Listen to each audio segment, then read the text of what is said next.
¿Qué tal amigos? ¿Cómo están? Soy Salvador Álvarez, Chava Álvarez para los cuates, y les recuerdo que toda opinión vertida en estos videos y programas es mi mera responsabilidad, mi muy particular punto de vista y pues a quien le venga el saco, que se lo ponga.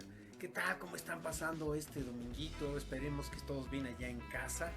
El ciberespacio es impresionante lo que hace el internet y nos acerca muchas veces a nuestros recuerdos. En esta ocasión, pues un servidor decidió hablar de algo que a muchas generaciones nos marcó, que fue la televisión, precisamente. Pero de la televisión, las grandes series que llegamos a ver desde niños hasta en la actualidad, ahora ya por estos canales que les llaman streaming, como el Netflix, y demás canales que ofertan pues ya una producción muy grande, apoyados por mucha tecnología y sobre todo que tenemos la facilidad de apretar un botón ahora en nuestros celulares o pantallas planas. Estamos viviendo la era de los supersónicos para nuestra diversión y que además fue muy importante y jugó un rol muy importante en esta pandemia, porque ante la desolación que muchos vivimos por obvios eventos en los cuales estuvimos inmersos, pues uno de nuestros grandes refugios fue este tipo de recursos electrónicos. Vamos a hablar de algunas series, si nos remontamos, estoy hablando de mi generación, todos los que nacimos en esta década de los 60, estoy hablando desde el 60 hasta el 69, sin albur ni antojar a nadie, y pues nos marcaron mucho, porque hubo series muy memorables, bastante memorables. Veíamos la televisión a escondidas de los papás en horario nocturno.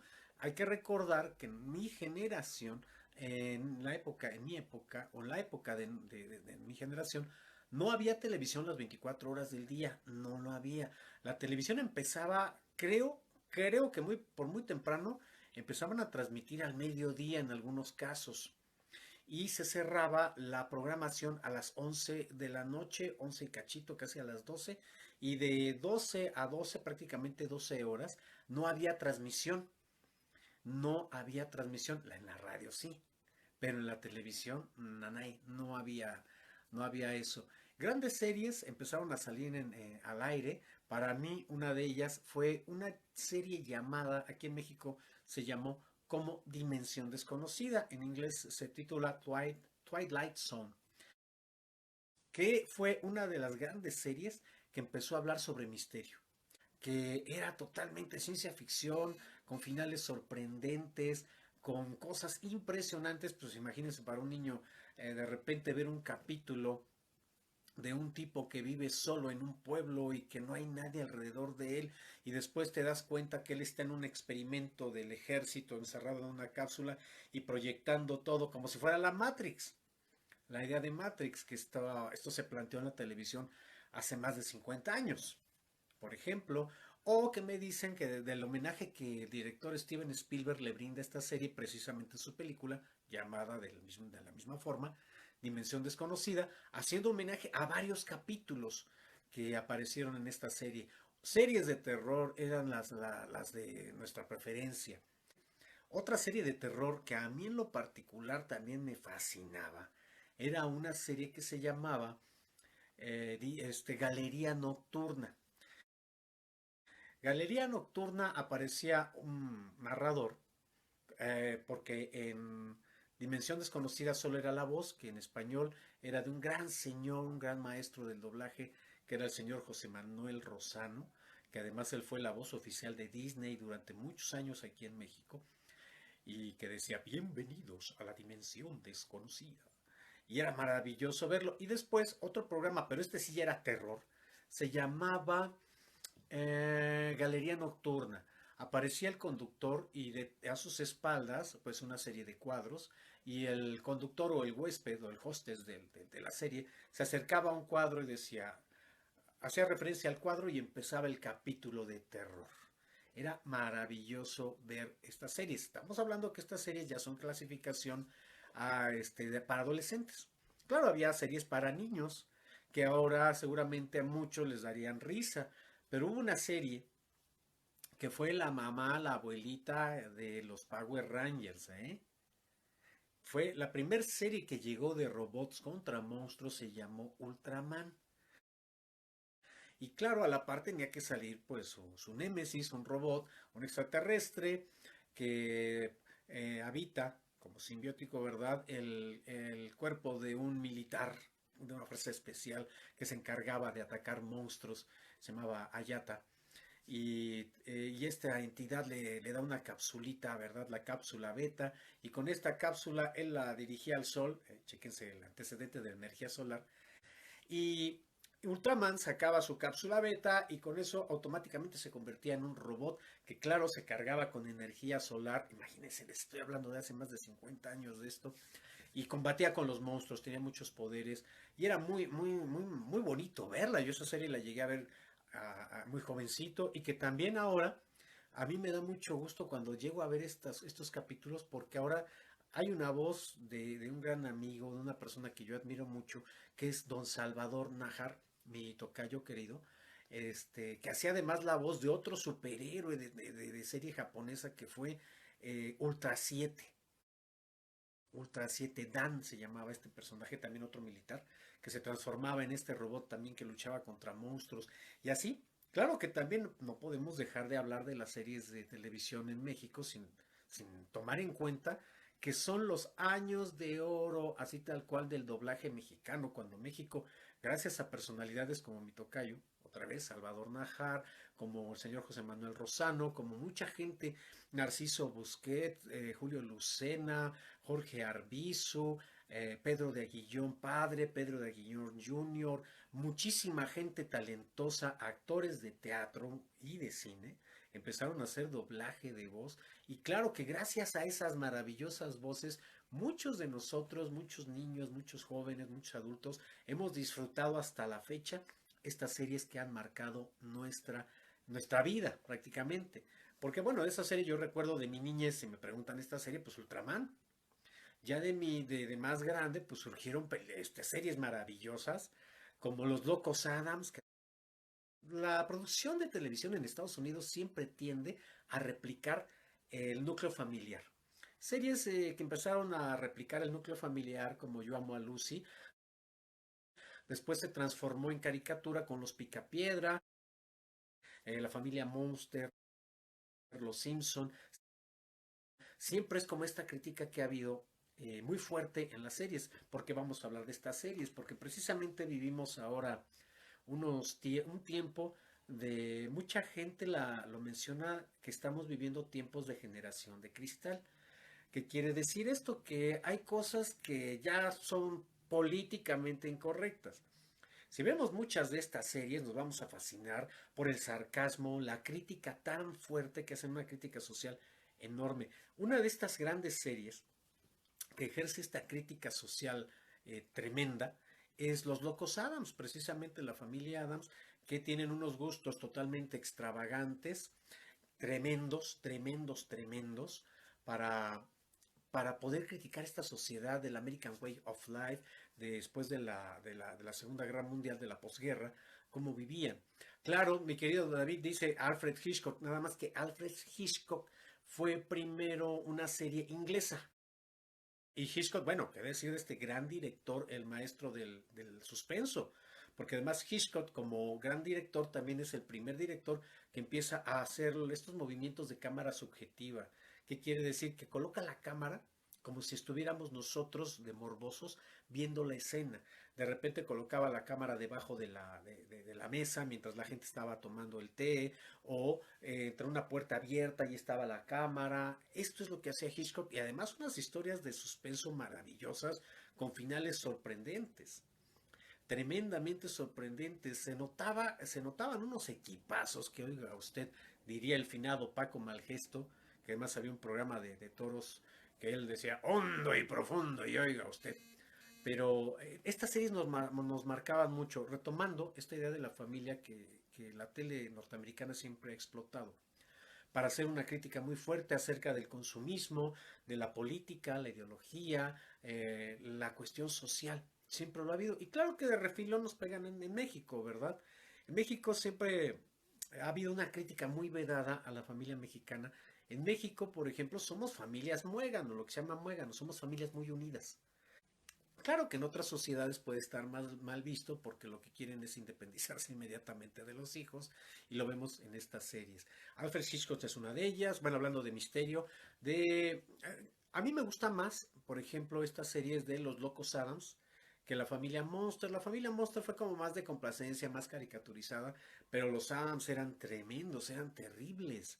Era estar en contra de los cánones sociales del momento, del buen gusto, inclusive hay muchos capítulos que podríamos mencionar. Y había uno ahora que está tan de moda el reggaetón, que como dirían los grandes creadores de 31 minutos, este maravilloso programa de títeres, que el reggaetón parece que uno canta como idiota. Pues hay un capítulo, fíjense bien, que publicaron los Adams, salió en el programa de los Locos Adams, donde larga un mayordomo que nada más gruñe todo el tiempo, se vuelve estrella de rock, nada más por sus gruñidos. Ahí estamos a ese nivel. Sí, porque de repente comentan que los Simpsons, sí, las profecías que han hecho y todo, no, eran guionistas, fíjese bien, era gente muy preparada para hacer un guión. Y no eran una persona, empezaron con la modalidad de hacer dos, tres, cuatro, cinco escritores para hacer un guión con la premisa de, ¿y si pasaría esto? Que es un sin condicionante que se utiliza mucho en técnicas de actuación. Y si fuera esto, y escribían, y escribían, y escribían, y escribían, y hacían maravillas. Series grandes de la televisión, había también para los papás, ¿cómo no? Esas eran para los chavos. Para los papás estaban, por ejemplo, las primeras series que hablaban del oeste, como El Gran Chaparral, una serie de vaqueros, Bonanza, que fue famosísima, famosísima esa serie con la familia Cartwright, ahí luchando en el medio oeste por sobrevivir y vivir ahí en armonía y demás. Eran series maravillosas y eran de estudio además, ¿eh? Es decir, se filmaban en estudios. En algunos momentos ya las cámaras empezaban a hacer locaciones. Y empiezan con esto también, retomando un poquito lo que habla David del misterio y también la ciencia ficción. Empiezan a surgir las primeras series ya como tales, como ciencia ficción. Una de ellas, de esas series memorables, memorables, fue El túnel del tiempo. Dos viajeros que viajan precisamente, un proyecto secretísimo que hace el Pentágono en una instalación que está a quién sabe cuántos metros por debajo de la Tierra y hay un túnel precisamente del tiempo que se maneja con energía que no dicen nuclear. Surge también, y que además vemos varios capítulos, de ahí había varios chistes. Yo me acuerdo de uno, y ahorita retomando lo de Semana Santa, acerca de este programa, El túnel del tiempo, que está la última cena y está Cristo, con todo respeto, es un chiste, no es desagradable. Y Cristo empieza a contar, ¿no? A los apóstoles, 1, 2, 3, 4, 5, 6, 10, 11, 12, 13, 14. Y vuelve a contar, 13, 14. Pues que no eran 12. Dice, a ver, hermanos, perdón, pero que no éramos 12 apóstoles y de repente se paran dos diciendo, ay, perdón de ustedes que nosotros somos Tony y Douglas del túnel del tiempo, hay permiso. Y ya salían. De esos chistes inocentes. Empieza la ciencia ficción en la tele y es maravilloso, ¿eh? Era maravilloso remontarse en estas series. Hay otra que también fue de ciencia ficción que se llamaba Viaje al fondo del mar, que también había maravillas ahí, basado en 20.000 leguas de viaje submarino de Julio Verne. También había otra que era Tierra de Gigantes. O sea, abordaron el mar, el espacio, el tiempo y había otra que era Perdidos en el espacio, con la maravillosa, maravillosa voz de Jorge Arbizu como el robot. Peligro, peligro, Will Robinson. Eso cómo nos marcó a mucha gente de mi generación, que era una familia, la familia Robinson, que sale en este proyecto de colonización espacial y se pierden, precisamente se pierden en el espacio y toda la serie tratan de regresar a a la Tierra. Lo curioso de muchas de estas series que le estoy mencionando, series que se hicieron en la década de los 50 y se transmitieron en los 60, en los 70 y todavía remakes en los 80, pues estas series de televisión venían en blanco y negro, muchas de ellas de repente ya aparecían así una leyenda en la tele que eran Technicolor y empezamos a escuchar estas grandes voces del doblaje. Había comedia también, sin perder esta estructura de la familia, que es lo que a mí me extraña mucho de este tipo de personas en los Estados Unidos que organiza casi toda su producción de comedia está fundamentada en la relación familiar, en las familias muégano, y casi siempre las deshacen, y criticaban de repente la estructura social de México, de que somos así, no somos muy parecidos, la familia es la familia. Y la isla de Gilligan, que también todas estas series les decía, no tienen final. A ver, platíquenme el final de algunas de estas series, ¿no? O sea, yo me quedé esperando el final del túnel del tiempo, creo que se había. Pero la isla de Gilligan, yo no recuerdo finales. Ah, alguien tiene que sufrir. Pues sí, yo lo sé, Martín. Pero estas series, fíjense bien, será porque en ese momento el monopolio televisivo, que era Televisa, pues simplemente compraba los programas. Yo me imagino que no compraban el final, oye, como que falta. Y ya iba a llegar lo mero bueno, es decir, llegábamos al final de la serie y otra vez repetían capítulos y así, como es Susana costumbre hasta el momento, ¿eh? Esa tradición todavía la tiene Televisa. Este tipo de series no tenían finales, los dejaban truncos. Tal vez por presupuesto, gracias Martín, tal vez por presupuesto, no llegaban a concluir las series. Pero sí, estaban también una serie que se llamó Los Beverly Hillbillies, haciendo parodias. El Hillbilly creo que son la gente de montaña. Y aquí en México se llamó Los Beverly Ricos, que por accidente, ¿verdad? El papá de esta familia de montañeses se le escapa una liebre al disparar y el disparo precisamente hace que haya un brote de petróleo y de ahí se vuelven millonarios. Fueron unas series muy divertidas. Estoy hablando de las series que se llaman de acción vivas, porque a la par están las series de caricaturas, que fueron, la más fuerte también aquí en México fue Los Picapiedra. Como dato adicional, si usted ve las caricaturas de los Picapiedra, estas grandes personalidades del doblaje, entre ellos Julio Lucena también echaba relajo, Jorge Arbizu, estas grandes personalidades hacían morcilla. ¿Qué quiere decir?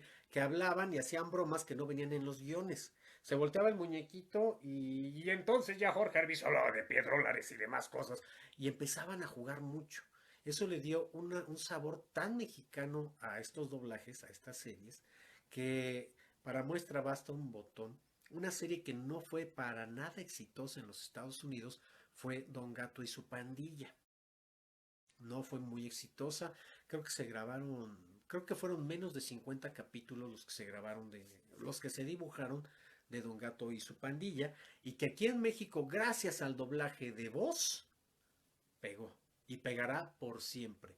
Pues imagínense, llegó aquí el doblaje y esa serie y la mexicanizaron, como todo lo bueno que hacemos en México, ¿eh? Hay una idea maravillosa, la agarramos, la mexicanizamos, pésele a quien le pese. Aunque digan, es que la confluencia y esto, pues agarramos el Halloween y órale, que los gringos nos lo quieran regresar vestido de coco y todo esto, pues ya cada quien. Pero es lo que hacen los mexicanos, hacemos los mexicanos, somos gente muy creativa y aquí lo vemos, simplemente la voz de Benito Bodó, que a quién no se le llenará la cabeza de recuerdos al oír este tipo de voz que hacía Jorge Arbizu, o de repente, imagínense un gato que hablaba como yucateco, o de Móstenes, un gato tartamudo, o sea, hacían maravillas. Ahorita estamos hablando de las series de caricaturas. A la par de esto, ¿verdad? Surge la réplica que son los supersónicos.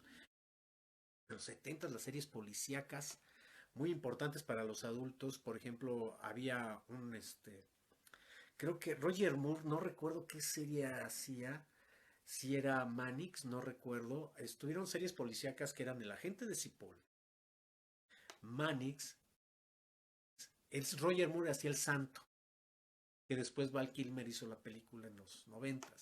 El Santo, el Santo, gracias Martín, también había para todos los gustos, ¿verdad? El primer detective con sobrepeso que se llamaba Canon, un detective gordito bigotón que resolvía casos, también un detective que siempre se la pasaba hablando de su esposa y que nunca apareció su esposa, que era Colombo precisamente, Columbo, era Columbo. Siempre se la pasaba hablando de la esposa y nunca lo veíamos. También, a la par de esta serie, fíjese bien, salió el sex symbol de los 70s, que a muchas mujeres, entre ellas mi señora madre, fue su admiradora, que fue precisamente Don Telly Savalas interpretando al detective más sexy y calvo de la historia de la televisión, Kojak. que además no fumaba, él siempre andaba con una paletita tipo de las pop, de esas, siempre traía su paletita. Y además, doblado por la grandiosa y maravillosa voz de don Víctor Alcocer. Tanto impacto tuvo ese doblaje que el mismo Telly Savalas viajó de Hollywood a México para conocer a don Víctor Alcocer. Nada más cheque la calidad del doblaje que había en ese tiempo, porque si se requería un buen manejo de la voz, una interpretación que saliera a la primera. Era impresionante. Se sigue trabajando con la misma disciplina. Pero pues ahorita ya hay más mercado, ya los clientes quieren un poquito más de rapidez y todo para lograrlo. Koyak. Y también fíjense que ahorita que menciona a mi querido Martín Koyak, había también una serie de televisión de terror, de un reportero de terror que se llamaba Kolchak. Kolchak era un reportero que investigaba casos sobrenaturales, que a mí me daba miedo eso, me fascinaba. Pero siempre buscaba así, salían hombres lobos, vampiros, monstruos, fantasmas, era Kolchak. Kolchak también. Estaba Misión Imposible, que era otra serie también inglesa. Durante estos años 70 también hubo series de mucho humor que todos recordaremos simplemente por el tema, que es ni más ni menos que el programa de Benny Hill.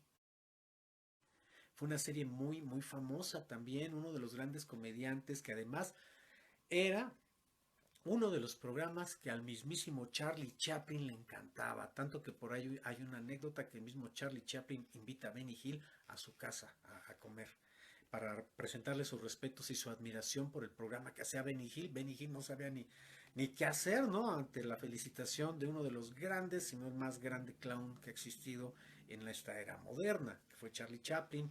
Estas series inglesas empezaron a llegar. Había una los Intocables, claro, no podemos pasar por alto, ¿verdad? A Elliot Ness y a su grupo de Intocables. También empezaron las series de guerra, como por ejemplo Combate,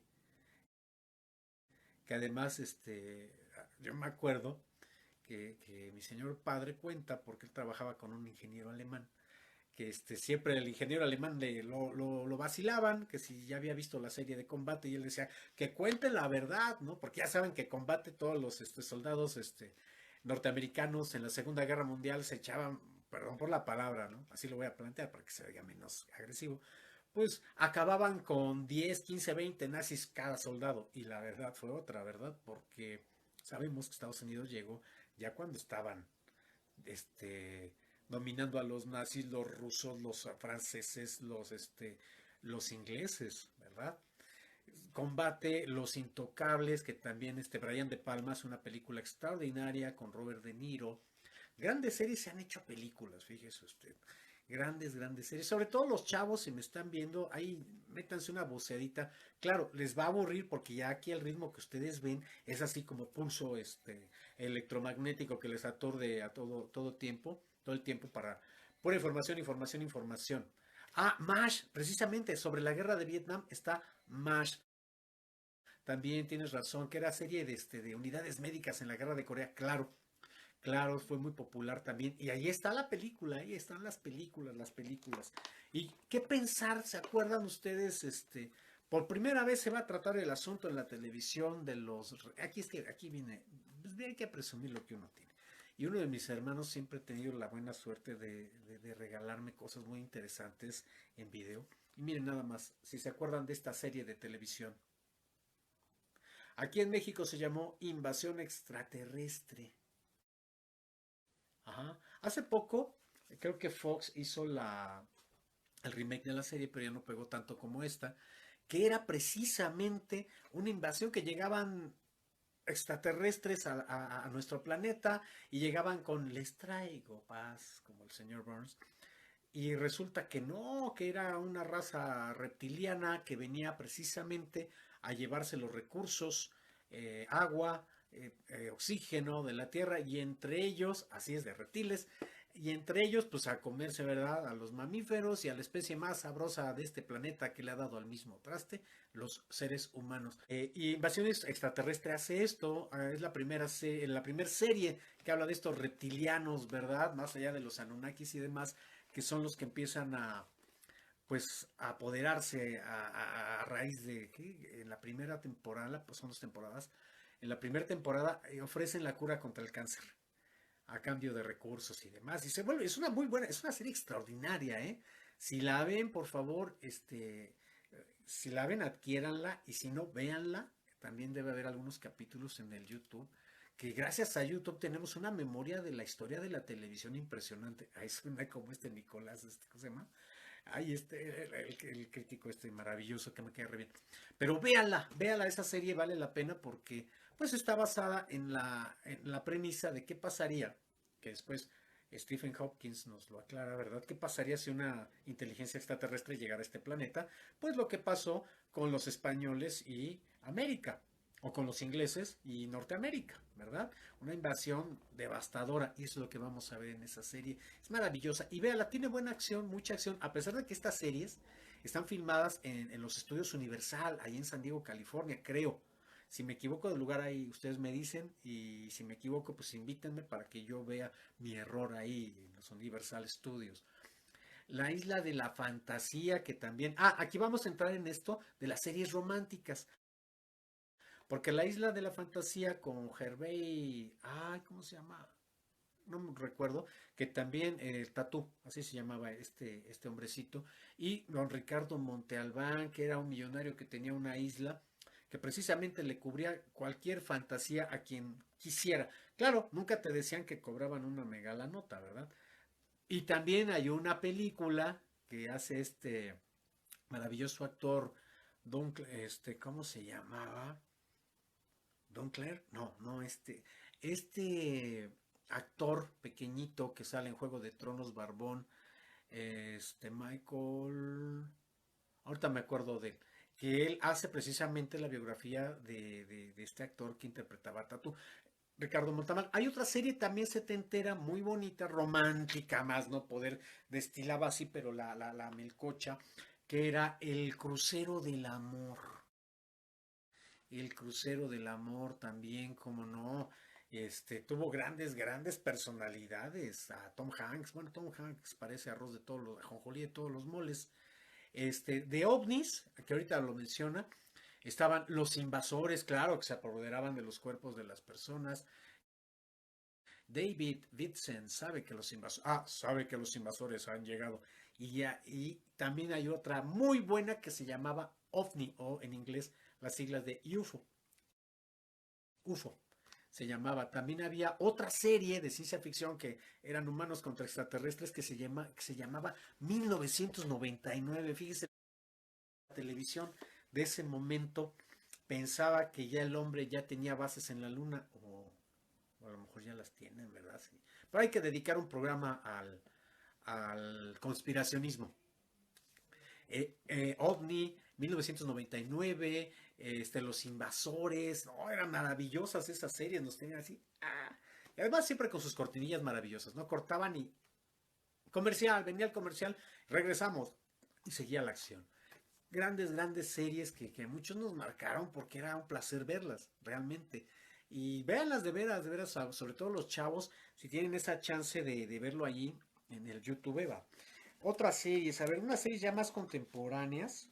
Vamos a hablar un poquito ya de series contemporáneas, porque hay un gran legado de todas estas series, como bien dice mi querido David. Hay un gran legado de estas series que se han hecho, gracias a estas series han surgido otras más, evidentemente. Pero qué diferencia de calidad, qué diferencia de contenidos, había contenidos muy fuertes. Vamos, y esto, porque quiero decirlo abiertamente, este programa me dio la idea, mi querido amigo Luis Ernesto González, porque precisamente una de las grandes series allá en los años 80, que además era una serie sarcástica, criticaba social, política, económica, familiar, emocional, a los Estados Unidos. A ver, adivinen cuál fue. Y no se imaginan qué serie es esa, ¿eh?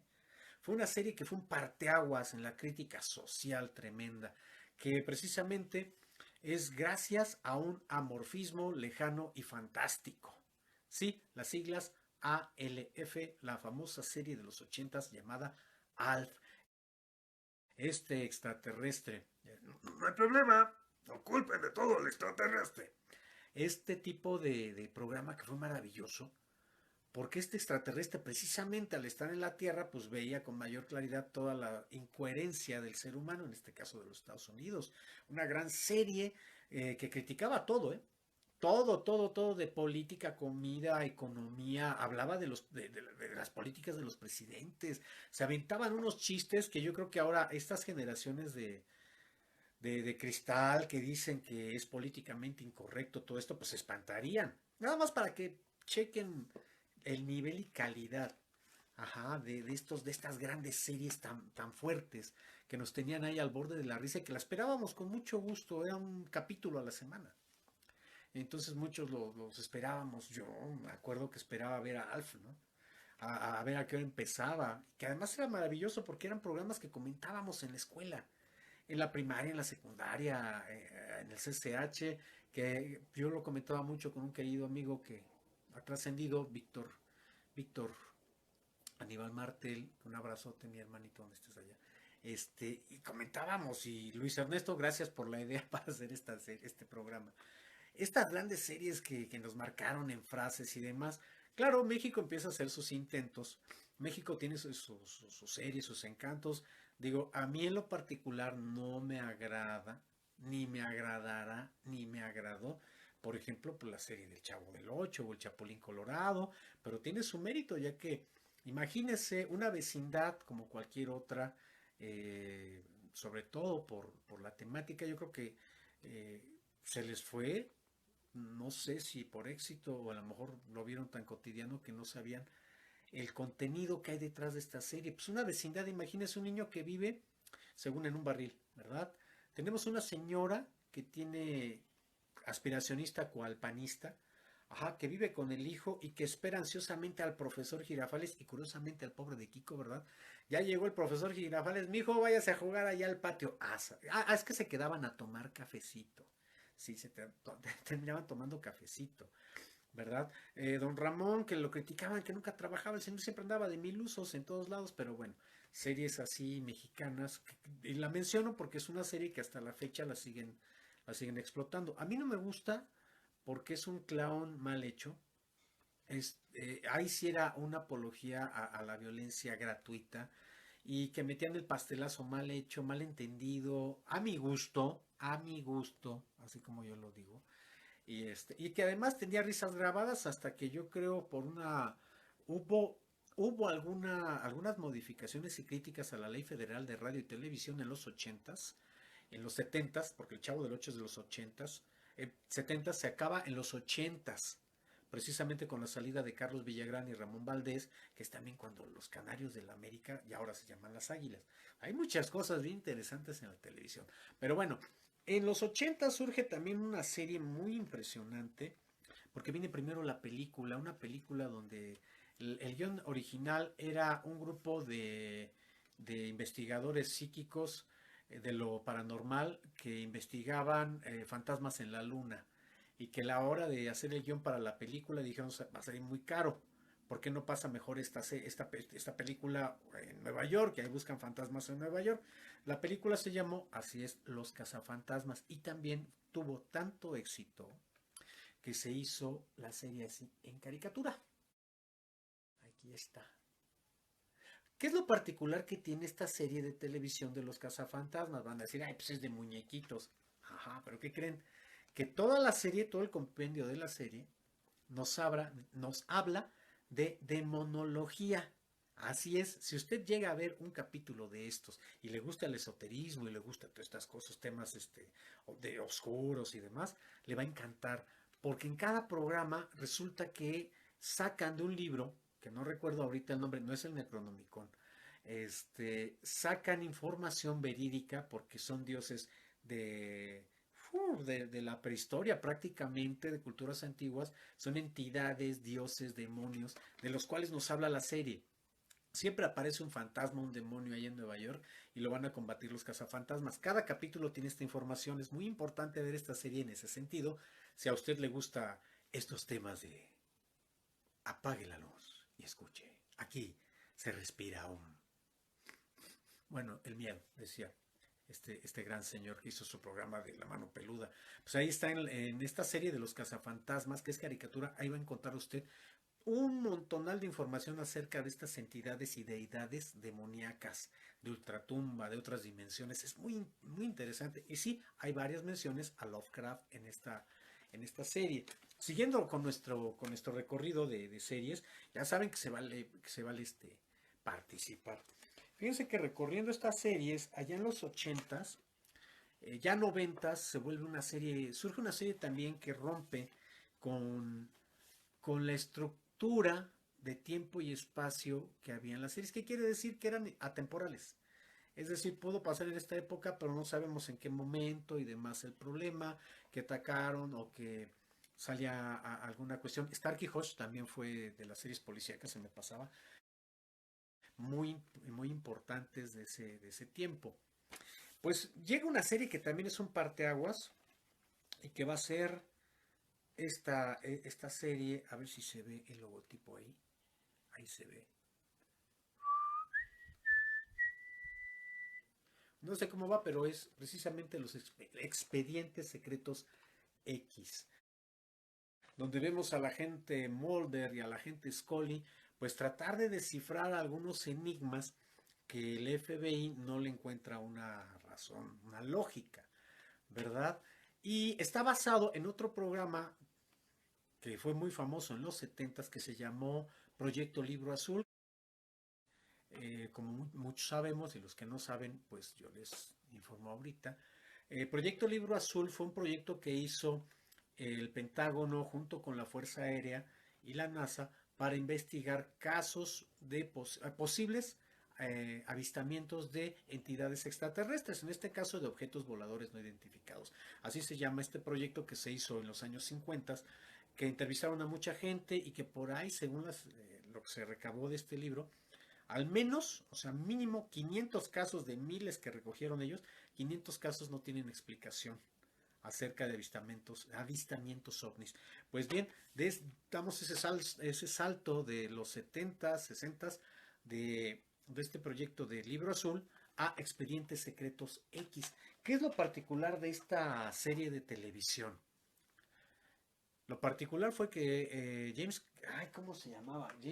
Chris Carter, creo que es el director de la serie, tiene una gran idea con sus guionistas, que es ante un hecho o una noticia importante, la incluían en la serie. Así es. Y esto fue el boom, esto nos atrapó a muchos, porque yo recuerdo cuando surgió este caso del Yula Bomber, que era un tipo que fabricaba bombas y las colocaba para hacer atentados terroristas, y que la FBI, la policía, eh, instituciones de seguridad en Estados Unidos lo estuvieron buscando hasta que lo encontraron. Pues hay un capítulo en Expedientes Secretos X que hablan de él, que hubo un atentado en tal cosa, que hubo un bombardeo aquí, que hubo una catástrofe aquí, y lo incluían en los guiones, lo incluían. Entonces de repente uno veía la serie y decías, a ver, espérate, si eso acaba de pasar hace un mes, 2 meses. Pero con la relación, ¿verdad? De los extraterrestres, de lo esotérico, de lo paranormal. Entonces, Expedientes Secretos X, que tuvo varias temporadas, ese fue el gran éxito, el gran, gran éxito de la serie. Y bueno, pues David Duchovny, que es el agente Mulder, llegando de la Royal Shakespeare Company, que es una de las compañías más importantes de teatro clásico en Inglaterra, y Gillian Anderson también, que hace algunos años se llevó el premio por su extraordinaria actuación en The Crown, que interpreta a ella ni más ni menos que a la Dama de Hierro, a Margaret Thatcher. Ahí los puede ver en Expedientes Secretos X, y seguramente si usted ve algunos capítulos, va a ver también parte de la historia. Empiezan a meter cosas, empiezan a incluir en los guiones cosas que están sucediendo históricamente en ese momento. Es muy, muy importante. Claro que viene una serie que es otro parteaguas, tremenda serie, que nos llena de una ironía, un sarcasmo. No había una serie igual desde Alf hasta que llegan los ochentas y aparecen ni más ni menos estos amigos amarillos. Ajá. Ay, que son los Simpson. porque yo los veía como zombies y los sigo viendo como zombies, todos amarillos, que es otra crítica pues al status quo de la vida cotidiana de la clase media de Estados Unidos. Claro, Los Simpson, yo les recomiendo al menos las 10 primeras temporadas. Son muy buenas, son extraordinarias. No sé hasta qué temporada, pero sí les aseguro que son menos de 15 temporadas, que son extraordinarias las versiones que hacen Los Simpson.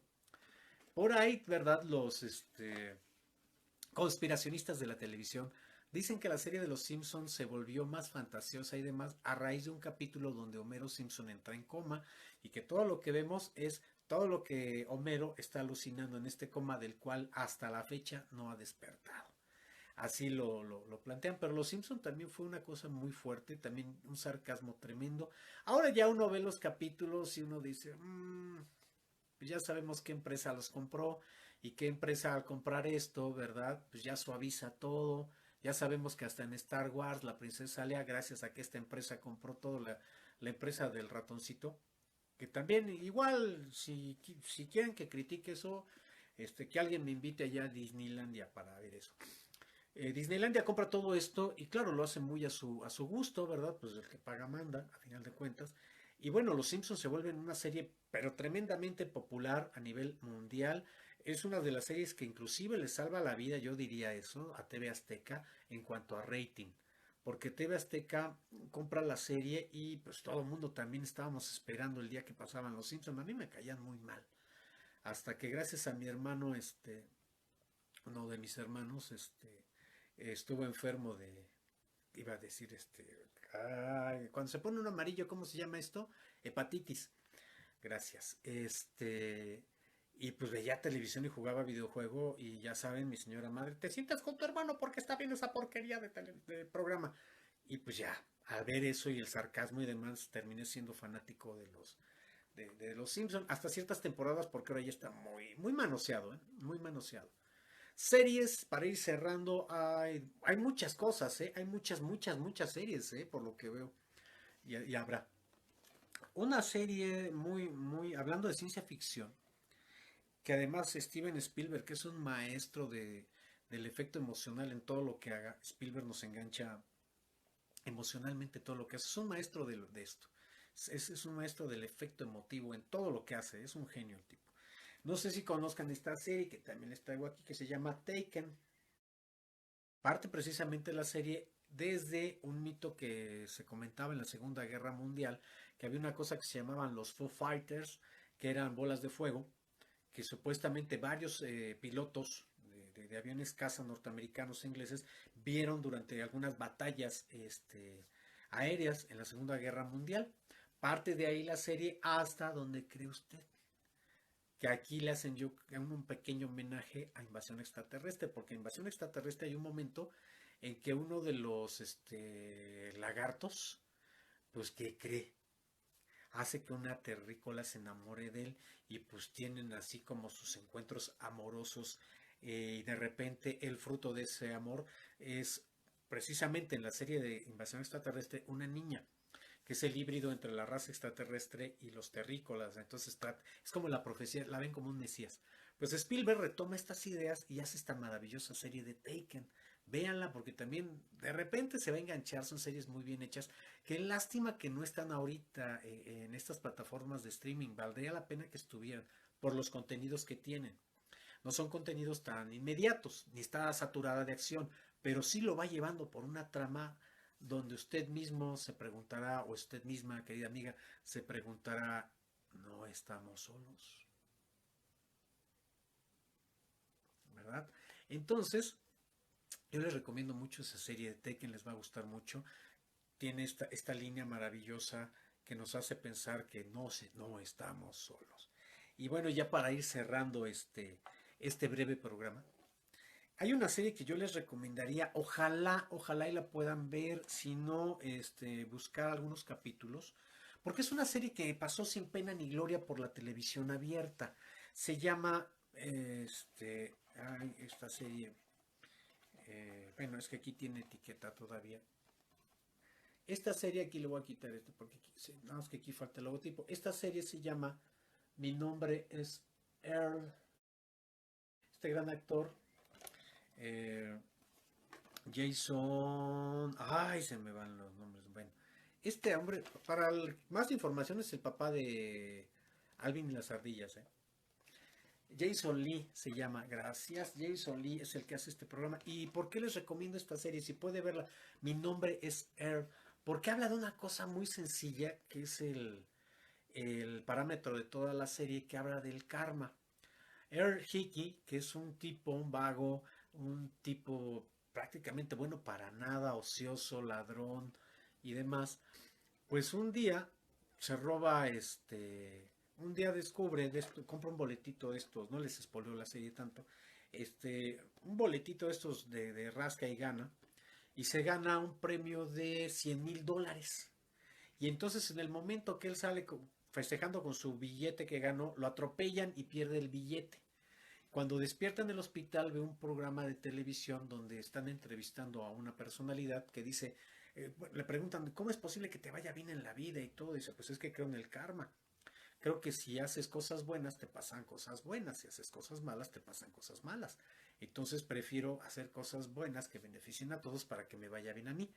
Este hombre lo ve entre drogado y demás por la anestesia que está despertando después del accidente y dice, entonces por eso en mi vida me va como me va, porque siempre hago cosas malas. Y entonces el buen Earl Hickey empieza a hacer una lista de todo lo malo que hizo para corregirlo. Y entonces tiene una lista en un papel todo doblado o mal doblado y ahí la trae todo el tiempo. Y entonces empieza a revisar todo lo malo que ha hecho en su vida y trata de corregir estos errores, estas cosas nocivas. Y curiosamente, cada que corrige algo, le empieza a ir cada vez mejor. Es una serie muy interesante porque, pues, a mi gusto nos ayuda a reflexionar un poquito sobre nuestras acciones. O sea, tiene cosas muy divertidas, la serie es cómica, pero tiene unas cosas sarcásticas maravillosas. ¿Sí? Son estas series contemporáneas. Claro, ahorita en el mercado lo que está rifando mucho y muy fuerte son las series coreanas, ¿eh? Aguas, aguas con los coreanos porque ya le están comiendo el mandado a Hollywood, a Estados Unidos. Simplemente ahorita mencionar una serie. A ver, dice mi querido David, Mejorando la casa, claro que sí, con Tim Allen. Mejorando la casa, hablando de comedias familiares, era el hombre herramienta, ¿no? La de Mejorando la casa. Tim Allen, que también es un gran comediante, tiene unas películas maravillosas. Les recomiendo una que se llama Héroes fuera de órbita, que es una parodia que hace Tim Allen sobre el programa de Viaje a las Estrellas, que duró mucho tiempo, muchos, muchos años, con Leonard Nimoy y William Shatner. Que después ahora lo vemos en algunas series de misterio y policíacas así como narrador. Pero sí, claro que sí, Mejorando la casa. Hay muchas series que estuvieron, El hombre herramienta, cómo no acordarnos de este gran actor de comedia. Y hay muchas más que van a quedar ahorita en el tintero, porque son series que nos marcaron, nos han dado momentos de diversión, de sana diversión y esparcimiento.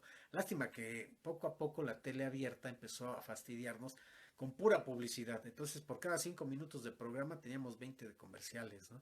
Entonces, por eso mismo los streaming, las plataformas han tenido ese éxito, porque podemos ver nuestras películas sin comerciales, las podemos ver y eso es maravilloso. Y se quedan muchas series más, muchas series más policíacas.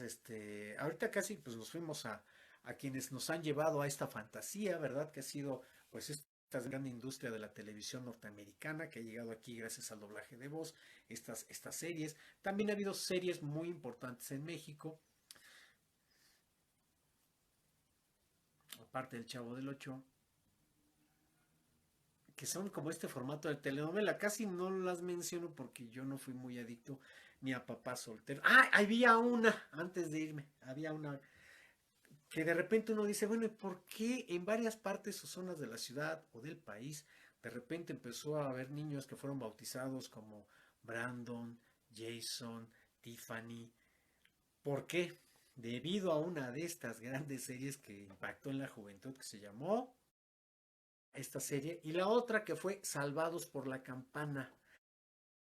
estas niñas que fueron fanáticas de estos actores jóvenes, pues cuando tuvieron bebés, estos bebés empezaron a llamar Brandon y demás. Ahí está el origen para que vean cómo una serie puede influenciar generaciones y generaciones. Y es un tema que no se agota, ¿eh? No se agota porque la televisión, al igual que el cine, refleja su momento histórico, su momento ideológico. Pero bueno, nada más una sumergidita así, muy superficial, para ver y recordar, pues estos contenidos que veíamos cuando uno de niño, pues era el control remoto de los papás, ¿verdad? Párate y cámbiale a la tele porque no existía el control remoto. Cuando uno veía y disfrutaba en familia, cuando había más tiempo, cuando solo había una televisión en la sala de las casas de las familias mexicanas y todos nos reuníamos y nos organizábamos para ver qué, ponernos de acuerdo para saber a quién le toca ver qué programa. Desafortunadamente también pues la tecnología sigue creciendo y avanzando y ahora las familias pues ya cada quien tiene su televisión en su cuarto, ya cada quien ve lo que quiere y de repente si nos cruzamos 2 o 3 veces al día con la familia, la saludamos y ya, como diría alguien que puso un meme en esta pandemia, ¿no? Encontré más gente viviendo aquí, dicen que son mi familia y me están cayendo bien. Eso es lo que pasa también con la tecnología. Y bueno, pues muchísimas gracias, muchas gracias a todos. Gracias por su paciencia. Hemos tenido problemas con el internet para poder transmitir a la hora, pero ya saben que el programa está a su disposición. Si les gustó, compártanlo. Si no les gustó, de todos modos, compártanlo.